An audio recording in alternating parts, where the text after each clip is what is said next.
안녕하세요. 배우자 외도 당당하게 말한다. 여풍당당. 상담계 해법 있는 바람주치 묻지마 간디. 근성 있는 외도 해결 변호사 이긴다 조변 조준현 변호사입니다. 네, 반갑습니다. 반갑습니다. 자, 아유 완전 완연한 이제 봄날이네. 네.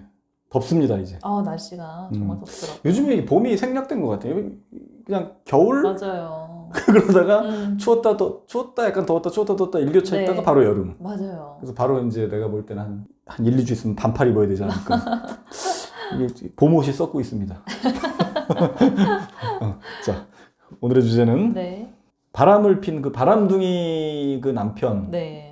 너 그 고통을 받고 있다라는 걸 저번에 제가 한번 언급한 게 있는데 정말로 네. 고통을 받고 있습니다. 네. 그 세 가지 처절한 고통을 받고 있는 네. 그 내용. 이게 뭐냐. 왜냐면 이거를 잘 간파를 해야지 그 남편, 바람 피우고 있는 남편의 심리를 간파하고 이 사람의 약점을 간파할 수 있는 거거든요. 네. 그리고 이제 이러한 이 바람둥이 내 남편, 이 사람이 이러한 고통도 있다라는 걸 네. 아는 순간 네. 내가 조금 이제 마음의 여유가 생길 수도 있는 거지. 네. 아, 그렇구나. 그리고 꼭 내 잘못이 아니구나. 그렇죠. 아, 저놈도 나만 고통받는 게 아니구나. 저놈도 고통받는구나. 네. 자기 위안이 되는 거지. 아내분이 자기. 물론 제일 힘드시겠지만 그렇죠. 내 감정에 치우치면 또 사건을 그렇죠. 이제 객관적으로 바라보지 못하고 네. 해결이 또 잘 안 될 수 있고 그렇죠. 때로는 타인의 어떤 그 감정을 이해하고 하면 그게 또 해결에 또 도움이 되는 것 같더라고요. 그렇죠. 네. 어쨌든 그거야. 이제 나를 고통 주는 인간도 어딘가에서 고통을 받는다는 거는 참 좋은 일이지. 좋은 일이죠. 그나마 위안이 그래서 되는 그렇지. 일이죠. 네. 왜냐면 남한테는 고통을 그 순간에 뭐 정이지 적. 응? 뭐 남편을 떠나서 그렇잖아. 나한테 이런 크나큰 고통을 주고. 근데 그 인간도 고통을 받고 있다니 이게 좀 웃긴 거지. 근데 그렇죠. 내색을 안 하지. 네. 존심은 있어가지고 내색 안 합니다. 이거 이제 첫 번째가 뭐냐면 이 사람이 그 유전과의 끊임없는 싸움이다. 네, 맞아요. 바람은 거의 유전이다. 네. 인생 자체가 유전인 것 같아, 내가 볼 땐. 근데 이 사람, 바람 피우는 사람은 이제 타고난 끼인데, 저는 그렇게 생각하는 거지. 인생이 무엇이냐라고 물어보면, 많이 유행가 가사도 나오고 많잖아. 뭐 인생이 뭐냐. 저는 인생을 여러 가지 정의 내릴 수 있는데, 전 개인적인 생각으로. 네. 인생은 그 타고난 유전과의 끊임없는 싸움이다. 끊임없는 투쟁이다. 투쟁. 아니, 이제 역사가 뭐냐, 아와 피아와의 나와 비아, 그쵸. 나와 비아, 단재 신채호 선생인가? 나와 비아와의 끊임없는 투쟁이다 그랬거든, 역사는. 그치, 나와 다른 무엇과의 끊임없는 투쟁이 역사다. 네. 인생은 나와 타고난 유전과의 끊임없는 나의 노력과 타고난 유전과의 끊임없는 이 노력, 여기서 꼬꾸라지면 이제 죽거나 망가지는 네. 거고 인생 끝나는 거고 네. 그걸 극복해내면은 이제 어느 정도 이제 행복하게 인생을 사는 거죠. 그게 진짜 힘든 것 같아요. 내가 그 끼를 타고 나서 그 끼가 나 자체이기도 한데 예. 또 마음 한켠으로는 나 아버님이 이렇게 평생 외도해가지고 어머니가 고통받는 그렇죠. 걸 봤을 수도 있고 또 내 아내가 또 고통받는 거를 보면 문득 나도 진짜 이 삶을 끊고 싶다. 그렇죠. 이렇게 또 계속 마음 먹는데 또 그게 안 마음대로 돼. 안 되니까. 나이 먹을수록 더 안 돼. 근데 유전의 힘은 한 20대 때는 거의 유전의 힘이 안 나와. 유전이 네. 안 나오기 때문에 이 젊음의 에너지를 유전을 누르기 때문에 이 드러나지가 않아. 이 바람기도 좀 덜 드러나고. 네.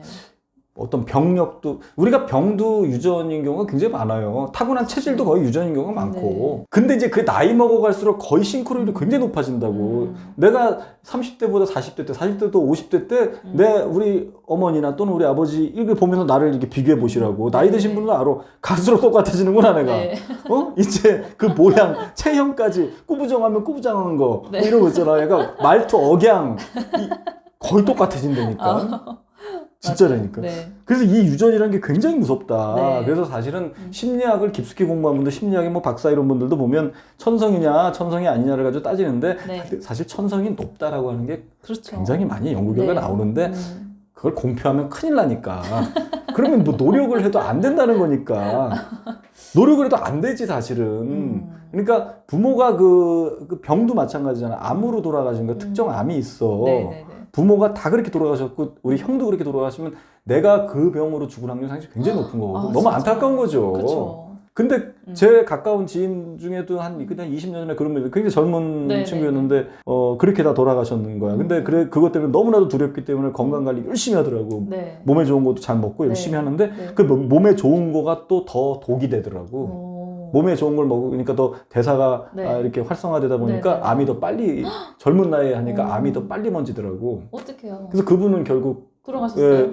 그때 당시 유전병으로? 이제 젊은 층인데 죽었지 그때 당시. 안타까운 거지. 오. 노력을 해도 안 되는 게 있다. 그래서 끊임없이 내가 이제 우리 아버지나 어머니의 이를테면 뭐 바람기를 물려받았다 그러면 끊임없이 그것과의 투쟁을 하지 않는 한은 이겨낼 수가 없는 거야. 본인도 때때로 그걸 고민스러울 거라고 내가 왜 이렇게 되냐. 그쵸. 안 되는 거거든. 아버지 엄마가 성격이 물러. 내가 네. 물른 성격을 이어받는 자꾸 속아 남한테. 그거 속지 않으려고 내가 악착같이 노력해도 안 되는 거거든. 유전 중에 이제 단점인 유전이지. 이 단점인 유전에 꼬꾸라지면 내가 네. 지면은 내 인생 끝나는 거고 이기면은 행복한 삶이 기다리고 있는 거고요. 네. 근데 이 사람의 고통이 이제 거기서 시작되는 거다. 네. 이 유전은 타고난 유전인데 이 타고난 체질도 마찬가지고 아토피 같은 것도 이를테면 뭐 타고났다 쳐. 네. 안 되는 거거든. 이거 그쵸. 어디 약이 없어요. 비염 같은 것도 타고나더라고. 맞아요. 부모가 비염, 어머니가 비염, 내가 비염이 있는 거야. 안 되더라니까. 안 고쳐진다니까. 근데 그걸 어떻게든지 고치고 내가 환경 관리 대신에 남들보다 2배 노력을 해야 되겠지. 2배 노력을 해서 비염을 완화시키는 거거든. 바람기를 병도 완화시키는 거. 그렇고 끼도 그렇고 그러니까 아버님이 바람을 폈으면 남편도 꼭 그 외도를 한다는 게 아니라 그러니까 그 유전자에 새겨지는 거는 약간 여자의 약하고 타인의 관심을 좀 받고 싶어하고 그렇지. 애정을 좀 갈구하고 이제 이런 성향들이 있는데 그게 그렇죠. 환경이랑 딱 결합되면 그렇죠. 외도로 나타나는 거잖아요. 그렇죠, 그렇죠. 근데 그런 환경에 또 결합되기가 쉬운 성격을 가지고 있는 거고 그렇죠, 약간 그렇죠. 유혹이 맞아, 약하고. 그렇지 그 얘기지. 네. 그러니까 그런 거를 잘 조절해주면 그렇죠. 발현이 안 될 수도 있는 그러다 거죠. 아니 네. 그렇죠. 그래서 제가 그래서 그렇잖아요. 끼가 있는 것만 가지고 안 된다. 타고난 끼가 있는데 환경이 결합이 돼야 되는데 네. 그래서 환경 조절을 늘 해줘야 된다. 그 아내로서 네. 이 사람이랑 살 거면 네. 끼를 고치려고 하지 말고 끼는 안 된다. 끼는 안 되죠. 근데 환경을 조절해가지고 어느 정도 할 수 있다. 왜냐면 환경을 그때그때 쳐내고 자꾸 익숙하게 만들어버리면 끼가 발현이 안 되는 거니까. 그렇죠. 사실 위암 같은 것도 유전병은 아니잖아요. 그냥 유전자가 타고나는 거지. 가족력이지. 그것도 유전이야 일종의. 그러니까 약간 위가 약하게 태어난 거죠. 그렇죠. 위가 유전이라 약한데 보는 거죠, 거기에 이렇게 자극을 주고 막 하다 보니까 암이 발현되고 뭐 이런 거 아닐까요? 그렇죠. 그럴수록 더 남들보다 2배 관리를 해야 되는 거지. 네, 뭐 그렇죠. 양배추 이런 거 해줬어요. 양배추 삶아서 드시라고. 위가 약한 선천적으로 위가 약하니까 양배추가 소화 좋아. 잘 되는 음식 먹고 약간 이렇게 관리를 딱 해줄 수는 있을 것 같아요. 근데 자기가 이제 위 약하게 타고난 거를 무시하면서 그냥 일반인과 똑같이 먹고 되는 거야. 내가 우리 부모로부터 말하는 바람기라는 유전이 분명히 있는데 내가 어렸을 때 자꾸 여자 보면 호기심 땡기고 자꾸 한 여자에 만족 못하고 이게 분명히 끼가 있는데 그쵸. 자기는 알아. 네. 근데도 그거를 그냥 교만하게 그거를 네. 무시하고 남들과 똑같이 인생을 사는 거야. 그럼 바람이 나게 돼 있다고. 그쵸. 더 경계를 해야 되는 거거든. 네. 안 돼. 나는 그런 유전인자를 갖고 있는 놈이야. 근데 그런 자각을 해가지고 끊어내기가 굉장히 어렵다. 굉장히 힘들죠. 그래서 옆에 사람이 도와줘야 된다. 네. 환경을 건드려줘야 된다. 그런 얘기입니다. 남편도 피곤하겠네요. 예? 네, 자기 자신을 그렇지. 계속 이렇게 되돌아보고 그렇지. 이렇게 딱 쳐내고 해야 되니까 그렇지. 수양하고 막 이래야 되니까. 그래서 그 고통이 엄청날 거다. 근데 깨닫지 못하는 사람이 대부분이지. 그래도 문득문득 그게 내가 왜 이게 안 되는 거야. 힘든 거지. 타고났기 때문에 안 네. 되는 겁니다. 그 두 번째. 네. 두 번째 고통이 있지. 이 중독이 된 거에 대한 고통인 거지. 중독이 되면 고통을 받는 거거든. 그렇죠. 중독이라는 거는 뭐냐면 대부분의 중독이 안 좋은데 중독되는 거거든. 네. 어떤 뭐 그렇죠. 제가 자주 표현하잖아요. 마약, 알코올, 도박 뭐 이런 데 이제 중독이 되는 거예요. 게임. 중독은 중독이 되면 될수록 그 삶 이외의 삶의 무의미해져. 그전에는 의미가 좀씩 다 있었는데 네. 그걸 하지 않는 삶은 추락된 삶이고 너무나 고통스러운 삶으로 가는 거지. 네. 고양이 되잖아요. 중독이 되면 고양돼서 도파민이 많이 분비되고 그렇죠. 쾌락 전달 물질이 많이 도파민 분비되죠. 그래서 쾌락은 많이 얻는데 그 쾌락만 추구하다 보니까 원래는 이 쾌락이 비정상인데 쾌락이 정상이 되는 순간 쾌락이 아닌 삶은 집에서의 이 밋밋한 이런 네. 삶은 고통인 거야. 그래서 저는 이렇게 얘기해요. 중독이라는 거는 이거 바람도 중독이죠. 어떤 상간녀한테 중독된 거지. 마음이 떠난 게 아니라 제가 지난번 방송에도 마음 떠난 게 아니라 중독된 건데 중독이라는 거는 쾌락은 얻지만 평안을 잃는다. 쾌락은 얻고 평안을 잃는다. 또 하나 있습니다. 네. 퀴즈야. 네. 뭐를 얻고 또 뭐를 잃어.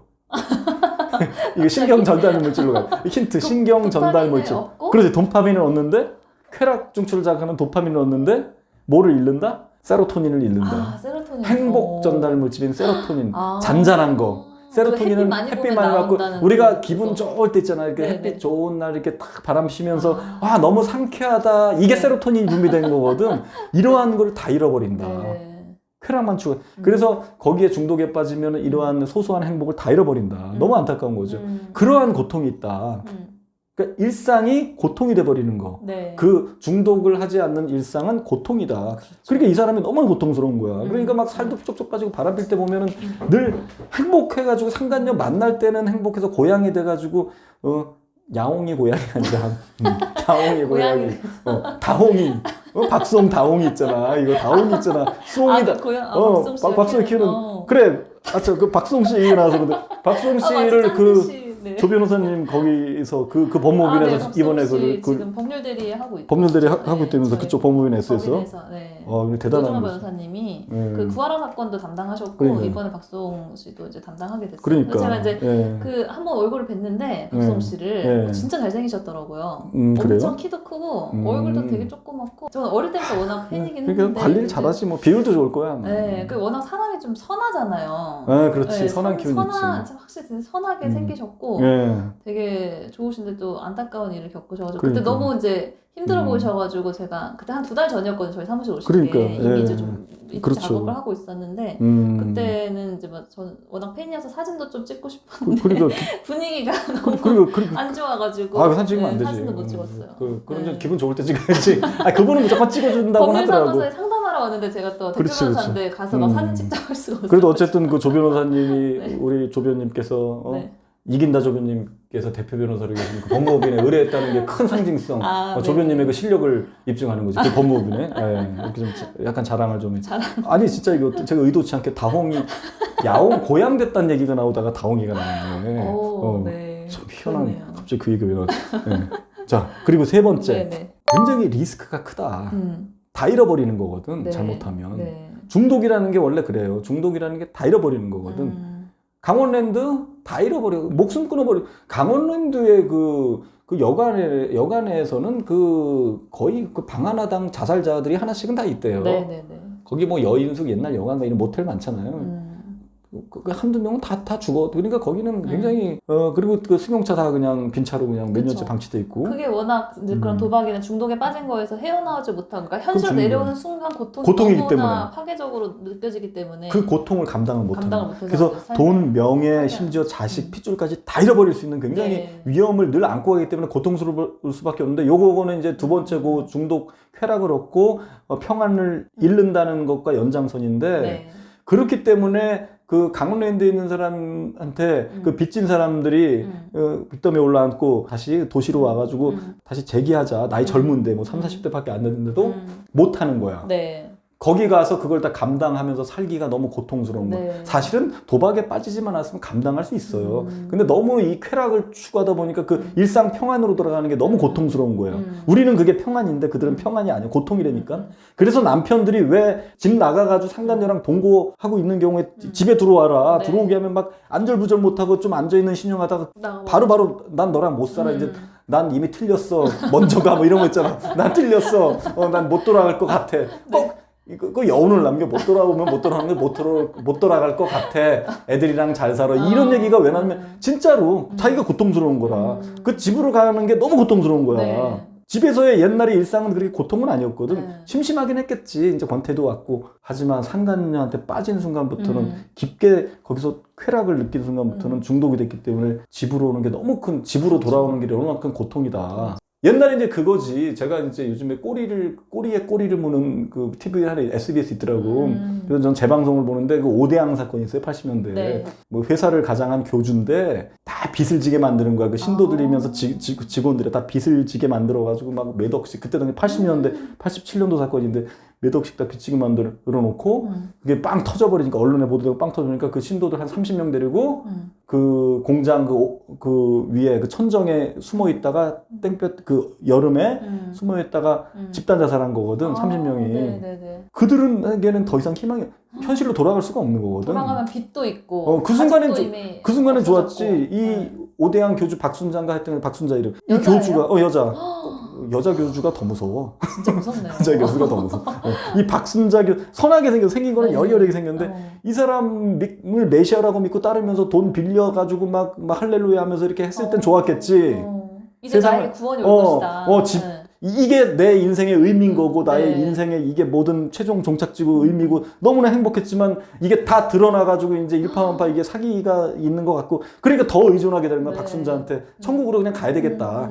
나 그냥 죽자. 우리 다 같이 죽자. 천국으로 가자. 그러네요, 진짜. 그래서 거기서 집단 자살했어. 한 사람이 이렇게 다 목 졸라 죽이고 막판에 이제 공장장이 이제 하고 박순자가 제일 먼저 그 죽었더라고. 자살이 아닌 거 아니에요? 집단 살해 아니에요? 그럼? 집단 자살이지. 자살. 다 동의했으니까. 아. 동의한 그런 내용들이 다 있어요. 그러니까 그런 게 너무나 비교가 좀 세게 비교했지만 그런 마음이랑 똑같다고 보시면 돼. 강원랜드에서 도시로 못 들어오는 네. 거 그런 오대양 사건에 빠져가지고 천정으로 기어 올라가서 그 죽음을 목전에 두고 있음에도 현실로 돌아서 재기할 그 희망을 다 잃어버린 거. 상간녀한테 빠져가지고 가정에 돌아올 재기할 희망을 다 잃어버린 거. 너무 안타까운 거. 강제로 끊어내야 된다는 얘기예요. 그래서. 그럼 이렇게 나름 고통에 빠져 있는 이 예. 남편을 어떻게 대하는 게 가장 좋은 건가요? 그러니까 그 사람 자체를 어떻게 막 위로해가지고 되는 건 아니고 설득해서 내가 집에 들어오면 잘해줄게 뭐 안 된다는 얘기예요. 그냥 해보신 분들은 알아 안 된다는 거를. 네. 그냥 강제로 끌고 와야 된다는 네, 얘기예요. 네. 강제로 근데 어떻게 상간자를 그래서 치렀네요. 상간자를 그렇죠. 계속 치면서 그 상간자랑 그 살고 있는 또 나가 있는 그곳이 더 고통스럽게 만들려는 계속 치라는 얘기야. 힘들지만 네. 그러니까 상간녀 소송도 걸고 네. 걸고 이렇게 계속 공격을 하다 보면 상간녀가 지쳐서 떨어져만 나가면 그래도 못 돌아오지. 너무 고통스러우니까. 그곳이 도피처가 될 수 없게 만들어 그렇죠. 버리는 거네요. 거기에 아예 그냥 철벽을 쳐버리는 거지. 그러면 집에도 안 들어와. 네. 그때 나오는 얘기가 걔랑 끝내도 너랑도 못 살아. 진짜 진심이 되니까 그거 네. 거짓 아니에요. 근데 결국은 기웃기웃해 나중에는. 그래 갈 곳이 없어. 그러다가 서서히 다시 적응하는 거거든. 그리고 몇 년이 지나면 바로 반성 안 해. 몇 년 지나면 고마워. 내가 그때 내가 진짜 네가 이렇게 강제로 쳐내가지고 내가 오길 잘했지. 네. 오대양에서 살아남은 한 20명이 있어요. 30명 신도들은 천정에 안 올라간 거야. 이들은 빚을 조금밖에 안 졌어. 그래서 박순자가 야 니들은 빚이 얼마 없으니까 천국 갈 자격이 없어. 오히려 다행이다. 오히려 다행인데 그때 당시 처절하게 올려주세요. 왜냐면 거기 남아있는 게 너무 남아있는 게 자기네들이 왠지 구원받지 못한 것 같고 선택받지 못한 것 같은 게 너무 고통인데 그 훗날 인터뷰하는 그 사람들이 인터뷰하는 거니까 그때가 내가 살은 거라고. 그때 너무나도 내가 다행이라고. 거기 올라갔으면 내가 어떻게 할 뻔했냐고. 그때는 내가 미쳐가지고 그게 안 보였다. 거기 올라가는 게 구원받는 줄 알았다. 이런 얘기를 한단 말이야. 그 살아남은 사람이 아내분이 강제로 쳐내가지고 그 눈동자가 헷가닥한 사람 남편을 막 저항하더라도 끌고 와가지고 네. 가정에 익숙하게 만든 다음에 몇 년 있다가 하는 남편의 멘트예요, 그게. 그때 고마웠어. 이런 얘기 한다니까. 그렇죠. 그때 내가 뭐에 홀렸었나 봐. 네. 그렇게 그때는 막 이혼하자, 너랑은 죽어도 못 산. 이렇게 거의 뭐 질질 끌려오다시피 그냥 내가 집에 들어왔는데 막 온 가족이 달라붙는데 나 그 여자 없으면 못 산다고 막 자살 시도까지 하고 이랬던 남편이 오대양에서 그 살아남은 사람이랑 똑같은 거야. 네. 그 사람은 정말 다행스러운 거지. 지금 잘 살고 있잖아. 87년부터. 야, 그거 올라간 사람 뭐냐는 얘기예요. 기적인 일이네요. 네. 이 방송을 그 바람 피고 있는 남편이나 아내가 봐야 된대. 이 방송을 들려주세요. 배우자한테. 야, 이씨, 빨리 이혼해봐. 이렇게 난리치고 있을 때, 그래, 이혼 다 좋은데, 요것만 일단 들어봐. 듣고 나서 생각해보자. 그래서 이 동영상을 좀 퍼뜨려 주시라고. 맞아요, 그 바람 피고 있는 분들한테. 네. 딱 자기 마음을 정확히 읽었다고 저는 자신합니다. 그분들이 지금은 자기 마음이 뭔지 모를 수 있겠죠. 또 그 지금 당장은. 바람 피는 분들이 물론 저를 원수로 대할 수 있겠지만 너는 깨끗해? 그래 막 그럴 수도 대할 수 있겠지. 뭐 욕해 좋은데 이거 들으면 그래 내 마음을 정확히 알고 있구나. 그건 알 겁니다. 자 오늘은 좀 네. 너무 길어졌는데 자 저희 그 여풍당당 바람치유센터 그 카페가 있습니다. 거기 꼭 가입하셔가지고 거기 제가 쓴 글 대처법글이 굉장히 많습니다. 네. 글 많이 읽어보시고 또 글에서 느끼는 묘미가 있거든. 네. 그래서 많은 활동 부탁드리겠습니다. 다음 시간에 또 봬요. 안녕. 안녕.